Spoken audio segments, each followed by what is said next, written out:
Y entonces finalmente llegamos a la historia moderna de la guitarra, que sería el Renacimiento. Eh, Ya saben que renacimiento es una palabra que es como un renacer de la cultura, ya que se retoma, digamos, lo que habían hecho en la antigüedad las civilizaciones de Egipto, Grecia, Roma, y que en la Edad Media, pues, digamos que no se le dio continuidad a ese tipo de cultura, y el Renacimiento se inspiraron mucho en esas culturas antiguas para lo que hicieron en esta época. Aquí tenemos la vihuela, que es un instrumento que no es la guitarra en sí. En esta época había una guitarra, pero tenía cuatro cuerdas, pero hoy en día se acostumbra a tocar música que se componía para este instrumento. Anotar las diferencias con la guitarra, las cuerdas eran dobles para tratar de lograr más sonido, porque ya desde esa época la guitarra tenía un sonido débil. El cuerpo era un poco más pequeño, las vueltas un poco menos pronunciadas. Si se fijan, la boca de la guitarra tenía un adorno, no era completamente abierta como hoy, que simplemente es un hueco. Los trastes tenía menos trastes y las clavijas eran de madera. Esta es la afinación, la diferencia de afinación con la vihuela y la guitarra. Anotar que la vihuela se afinaba un poquito más aguda, cuerdas eran un poco más cortas también, y que la distancia entre la tercera y la cuarta cuerda, digamos que la tercera cuerda se afinaba medio tono abajo en relación a lo que se afina la guitarra. Eh, un aspecto importante es la imprenta. En esta época del Renacimiento se inventa la imprenta, entonces se puede masificar o, digamos, distribuir o difundir la información en más cantidades, pues. Entonces se imprimieron algunos libros sobre vihuela. Esta es la carátula de uno de ellos, desde 1546, y es un factor importante. Claro, debió haber sido muy complejo imprimir en una imprenta, solo algunos libros debieron haber llegado ahí, ¿verdad? Cuando no es como hoy que tenemos la computadora, que es mucho más fácil, pero pues es un factor muy importante. En esta época también se utilizaba la tablatura, otro factor. Hoy conocemos el pentagrama como el principal sistema de escritura musical. En esta época el pentagrama ya se estaba desarrollando, pero todavía no estaba establecido como el sistema que todo el mundo utilizaba, digamos. Ya saben que la tablatura es escribir simplemente las seis cuerdas de la guitarra. En este caso, la vihuela tendría seis cuerdas, igual que la guitarra, y cada una de las líneas representaba una de las cuerdas y ponían un número o una letra para representar el traste. La deficiencia de la tablatura es que no se sabe el ritmo. Si se fijan aquí, escribían algunos ritmos para tener una idea, pero no se puede ser muy preciso como lo es el pentagrama, pues para escribir el ritmo. Pero sí, la tablatura, yo antes pensaba que había surgido en el siglo XX con la guitarra eléctrica, porque cuando empecé a aprender, o sea, utilicé la tablatura, y bueno, todavía hoy en día uso la tablatura. Sin embargo, es un invento que ya tiene 500 años, por lo menos, porque probablemente de esta época nos quedan estos registros, pero ya se empezó a utilizar antes del Renacimiento. Esta es una guitarra, como les decía, existía la vihuela y también la guitarra, pero la guitarra tenía cuatro cuerdas y era de menos uso. El más conocido era la vihuela, especialmente en España. Y la vihuela tiene cuatro cuerdas. La guitarra tiene solamente cuatro cuerdas, igual que la vihuela, cuerdas dobles y la primera cuerda sola, igual que clavijas de madera también. Era similar, pues, el adorno. Eh, Sí, probablemente aquí variaba mucho el adorno, las proporciones y el número de cuerdas y todo, porque nada estaba estandarizado, todo estaba todavía en evolución, digamos. Pero sí que existía la vihuela y la guitarra de cuatro cuerdas. También era interesante que los trastes eran mm, de cuerdas también, no eran de acero. Por lo tanto, eran movibles, se podían mover. Eso tiene su ventaja y su desventaja porque la guitarra no tiene afinación perfecta, entonces se podían acomodar según lo que iban a tocar para que se afinara un poco mejor, ¿o no? Aunque también pudo haber sido si se aflojaba un traste, una cuerda que marcaba el traste, Debe haber sido complicado, pues también acomodarlo. Y voy a poner dos piezas de ejemplo. Una de ellas, diferencia sobre Guárdame las vacas y Pavana uno. La diferencia aquí es un antecedente. Ah, en general, el Renacimiento es una época, el Renacimiento es una época que solo se acostumbra a interpretar en la guitarra clásica. Es decir, los instrumentos en la música clásica, los instrumentos más importantes, digamos que son el piano y el violín. Sin embargo, el piano y el violín empiezan en el periodo barroco. Es decir, ellos no tocan. Ha de existir música, pero casi, o sea, ya es música rebuscada, gente que se dedica a interpretar música antigua. Igualmente, las diferencias en un tipo de composición que se acostumbraba en el Renacimiento, en la vihuela, que simplemente es tener un tema, una melodía, y después volver a tocar esa melodía, pero con alguna variación. Cambiaban el ritmo, cambiaban el adorno, cambiaban la armonía. Y entonces esto también es un antecedente de algo que en el periodo barroco y clásico se va a llamar variación. Entonces tiene esas dos características la guitarra, las diferencias y que se acostumbra a interpretar el repertorio de esta época. Guárdame las vacas era un tema, una canción popular conocida en esa época. Y este compositor, Luis de Narváez, hizo variaciones sobre ese tema.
Como decía, la pavana es una danza, todo es relativo, eso ahora nos suena bastante lento, sin embargo, en aquella época, pues, el contraste sería como la música, digamos, que se hacía, por ejemplo, en las iglesias, que era vocal, era a voces, era canto llano o basado en el canto llano, entonces, comparado con eso, pues, esta pavana, pues, podía sonar un poco más movida, ¿no? Una danza para bailar.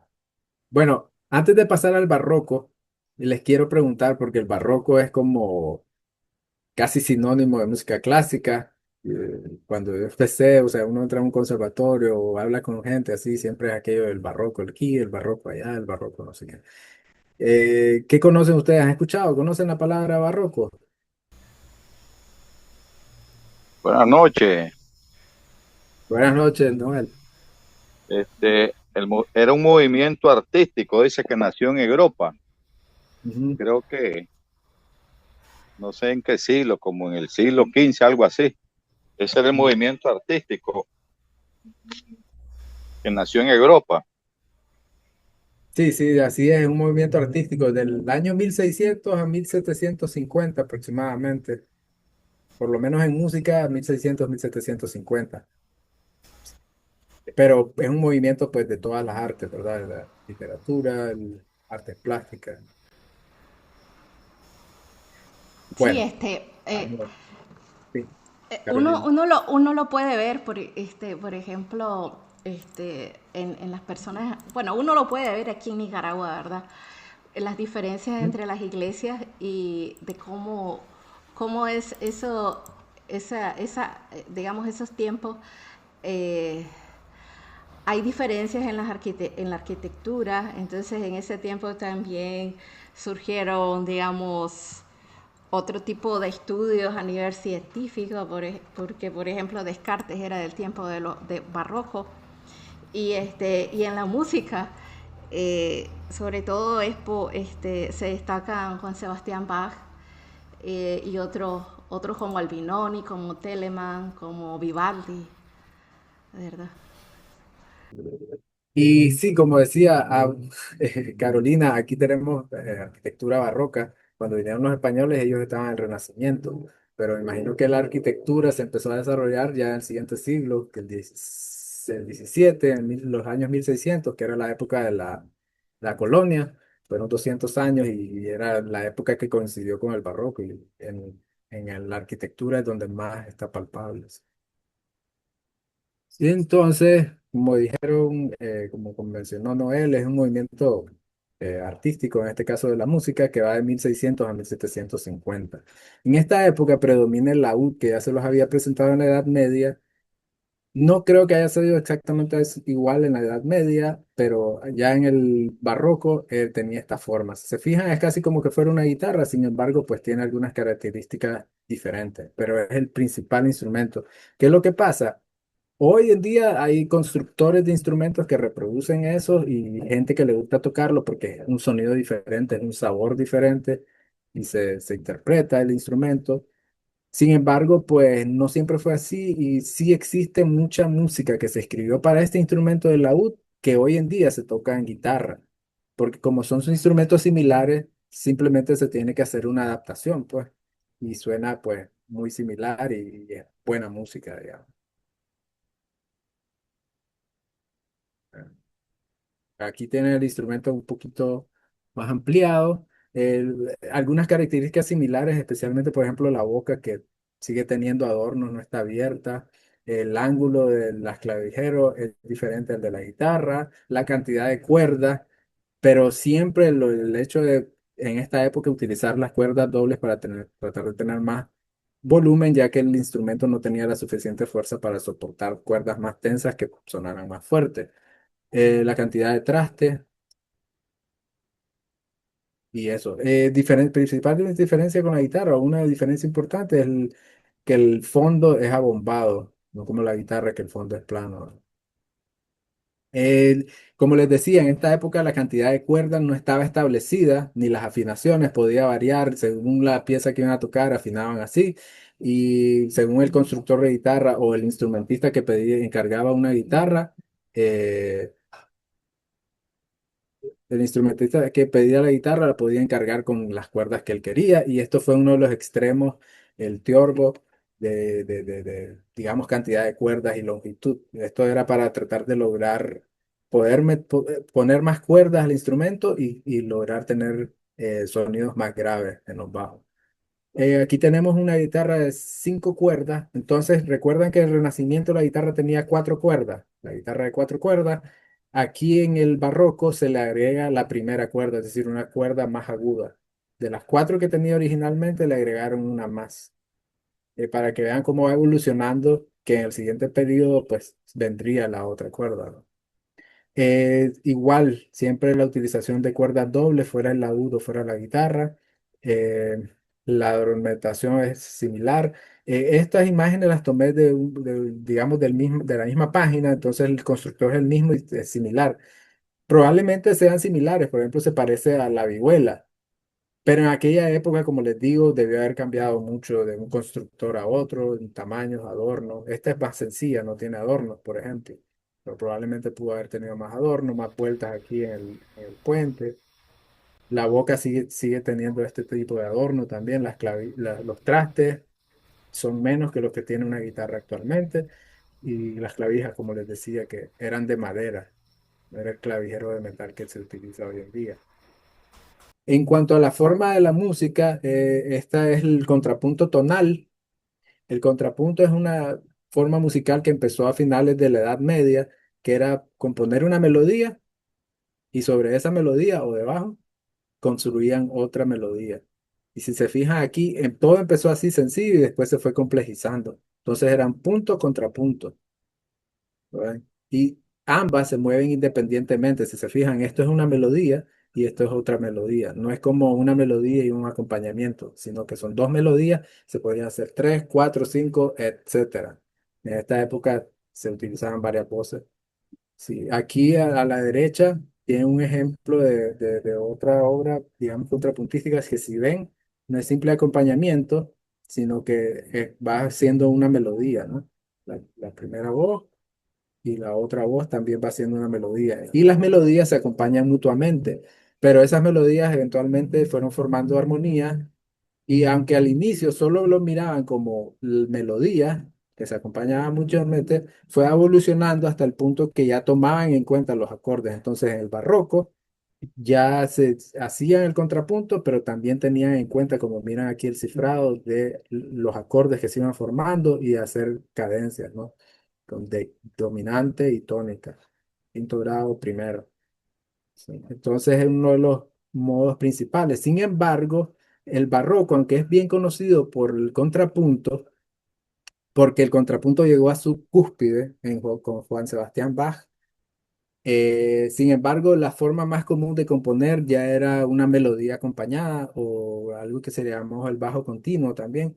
Aquí tienen una obra que lleva una melodía y un acompañamiento que está escrito, pero también se escribía un cifrado que era el que guiaba al acompañante. Estos cifrados indican un acorde a partir de la nota que está escrita en el pentagrama, que alguien que tocara un clavicémbalo, el clavicémbalo puede hacer acordes, o un laúd, que se acostumbraba mucho en el barroco, podían acompañar con acordes determinadas obras. Entonces, esta costumbre viene muy influenciada de la ópera que se desarrolla en el barroco, que nace en el barroco y que ya era, como ustedes saben, el canto lírico, una melodía que sobresale un cantante y los demás acompañan, ¿no? Se acompaña con armonía. Entonces están las dos cosas, el contrapunto tonal en el barroco, que llega a su máxima expresión con Bach, y el bajo continuo, que ya es una melodía acompañada. Eh, Aquí puse esto porque en esta época, si recuerdan el Renacimiento, tablatura. Hace 500 años ya existía la tablatura, porque es muy intuitiva, ¿no? Y en el barroco ya nace el pentagrama, o sea, no nace, en realidad es algo que venía evolucionando 500 años antes, pero ya en el barroco ya se establece, se termina de desarrollar sus rasgos más importantes y ya es algo muy funcional y que se empezó a adoptar ya por todos los instrumentos. Entonces, por ejemplo, el laúd tiene mucha música que ya fue escrita en pentagrama, prácticamente como lo conocemos hoy.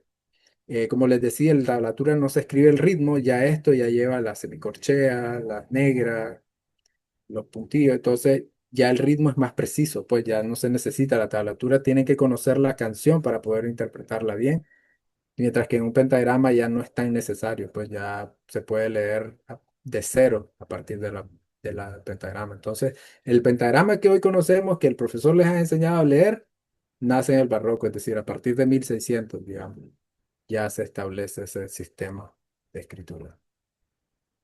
Otro instrumento que fue importante en esta época fue el clavicémbalo, que es el antecesor del piano que conocemos hoy.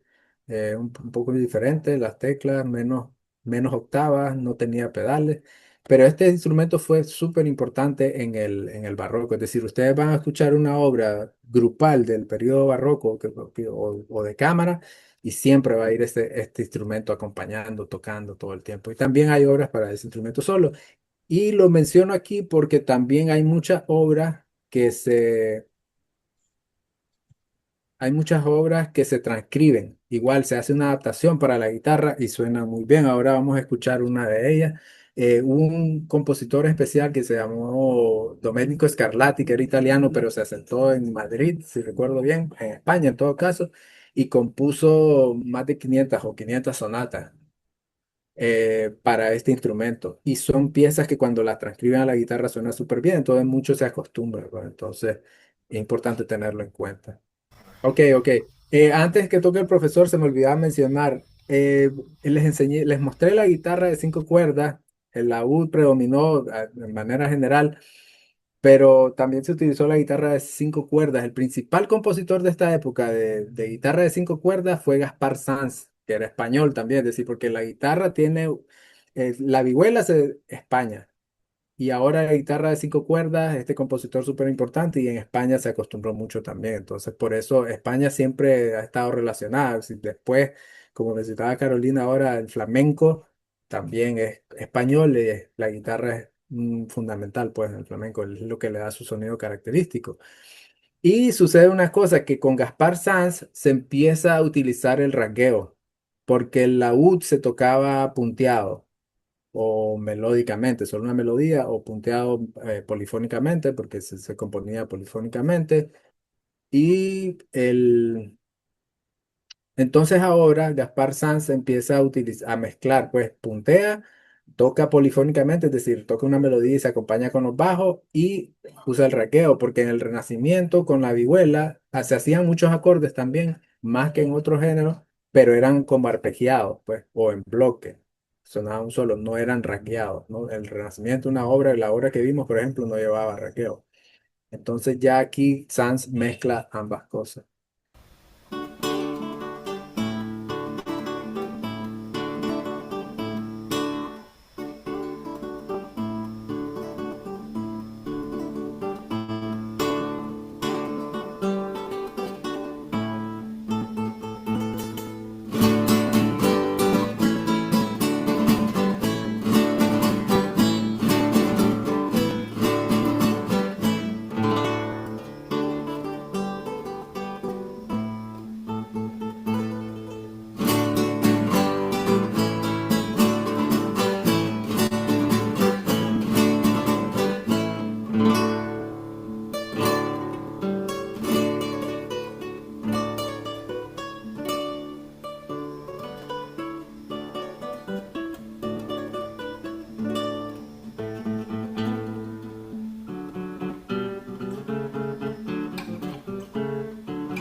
Excelente, excelente.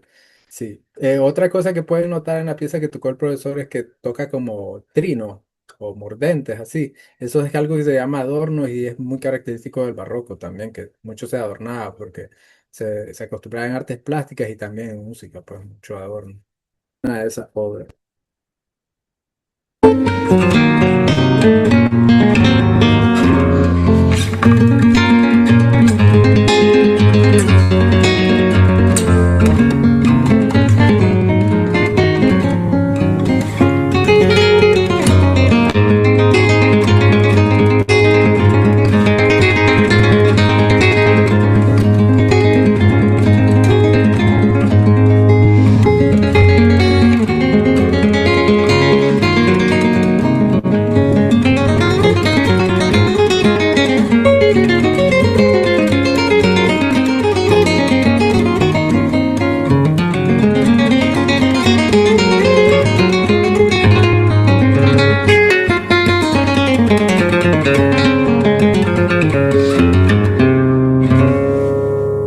Bueno, eso es solo para que tengan una idea. Si se fijan, igual a veces es polifónico, ¿no? Lleva dos voces, ella toca una melodía y va acompañando con los bajos, pero muchas veces los bajos también van haciendo melodía, que es la parte contrapuntística que se acostumbraba en esta época, y los adornos, que de repente hace prrr, prrr. Eso se llama adornos y son característicos también del barroco. Y lo otro, si nosotros vemos esa obra, nadie nos dice nada, pensaríamos que alguien la compuso para guitarra, ¿no? Sin embargo, pues originalmente es para teclado. Es una obra de Johann Sebastian Bach.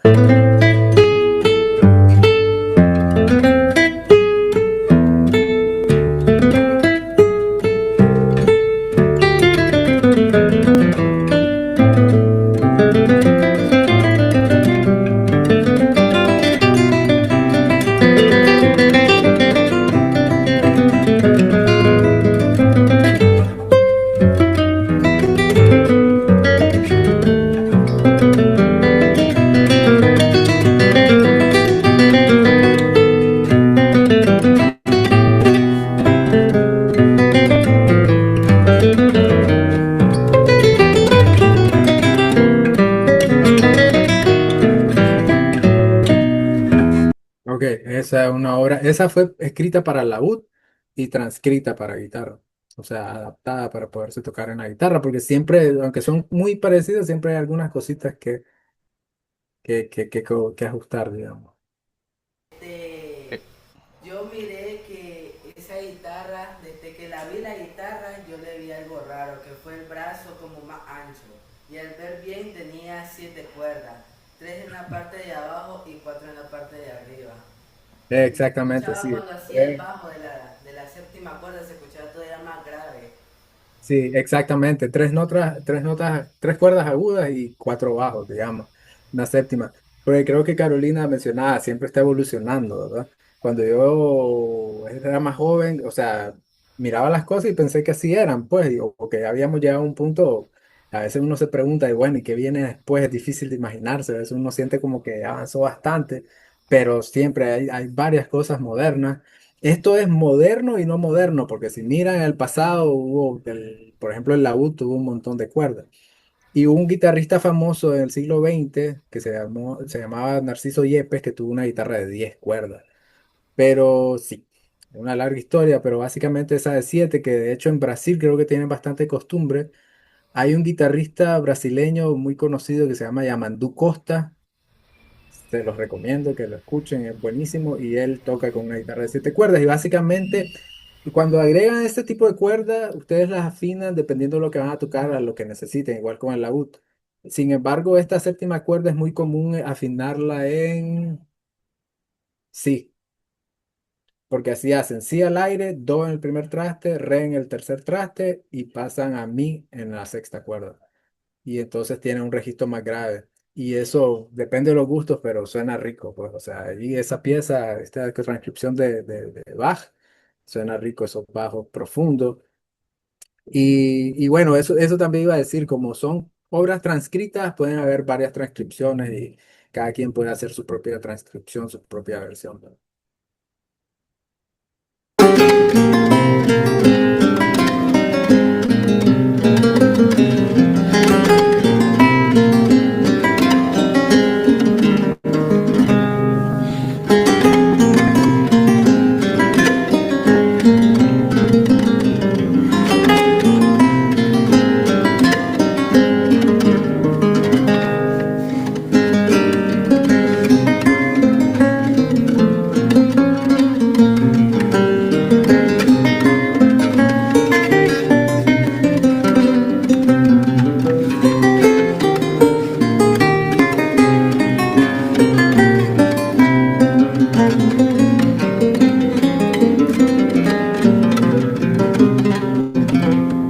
Ok, ahí tiene una interpretación del laúd, siempre las mismas características que lleva adorno, que es polifónico. Y si se fijan, las graves, cuando tienen muchas cuerdas, porque ese laúd tiene un poquito más de cuerdas de lo normal, los bajos casi no se utilizan, son en algún momento que lo necesitan, pues asisten a ellos.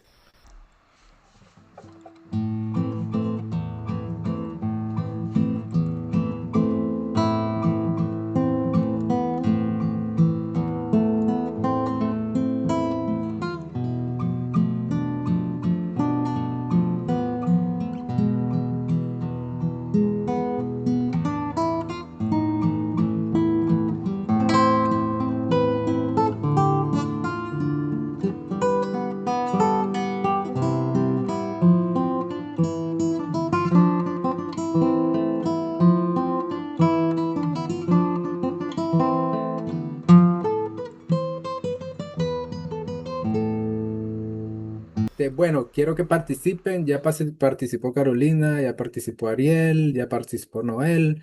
Quiero que participen los demás. Aproveche que no tienen ni la cámara encendida.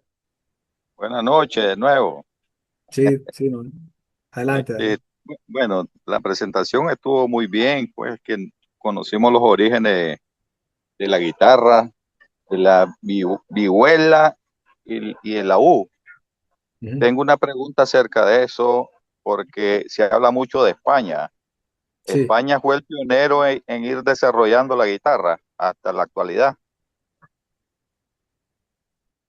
Sí, lo que pasa, o sea, ha sido muy importante la evolución del instrumento, tanto como el instrumento físico, su construcción, como en la música que se ha compuesto por ella. Incluso Scarlatti, que tocaba teclado, pero vivió en España y tenía influencia de esa música, por eso es que su música, que al transcribirse a la guitarra, suena tan bien. Sin embargo, no es el único, o sea, no es ahí el origen viene desde el arco y la flecha, como decía, de la antigüedad. Ya si miraban la imagen esa de los egipcios, ya salía alguien tocando un instrumento de cuerda pulsada. Y había en otros países, en Italia predominó más el laúd, en Francia podía variar un poco, pero sí, en España la vihuela, España, y la guitarra de 5 cuerdas, probablemente España. Entonces sí ha sido muy determinante. Quizás no el origen, pero en el desarrollo ha sido fundamental, pues, la guitarra, a tal punto que de hecho en el periodo barroco se le llamó guitarra española a la guitarra a ese tipo de guitarra, pues, a la guitarra, pues, en general. Sí. Pero España ha sido importante. De hecho, en Latinoamérica también hay mucha tradición de guitarra, tanto a nivel popular como a nivel clásico, que me gustaría, Augusto, que uno de los temas sea la guitarra latinoamericana, la guitarra clásica en Latinoamérica, o la guitarra en Nicaragua también. Porque Sería muy nosotros en Nicaragua también tenemos mucha tradición, pero ¿qué pasa? Al final no podemos negar que tenemos una herencia cultural de España también. Y ahí venía la guitarra.